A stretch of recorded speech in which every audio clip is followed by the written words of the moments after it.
In this video, I will show you how to download TVUsage app on your smart TV.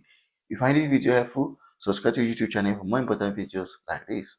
So to get a TVUsage app on your smart TV, this is what you have to do. So you have to come to this application I use a lot to download anything I want on my smart TV from the internet. It's called Downloader.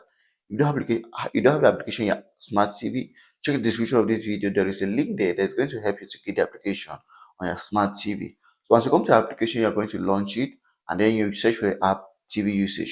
So TVUsage is a very nice application that helps you know how long you'll be using your TV, what has been done on the TV for a particular period of time. If you're a parent, you can use it to control your kids' smart TV. So to do it, just type in the keyword TVUsage and then go ahead and search. So as you search, downloader is going to show you where you can download TVUsage from the internet to your smart TV.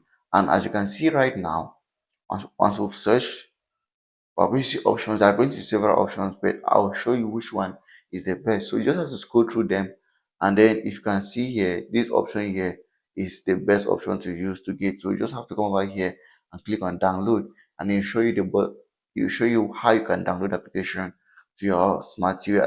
As I said, this is a very nice application for parental control for those parents who have kids who want to control the way they spend time on their smart TV. Like and subscribe to YouTube channel if you find this video helpful.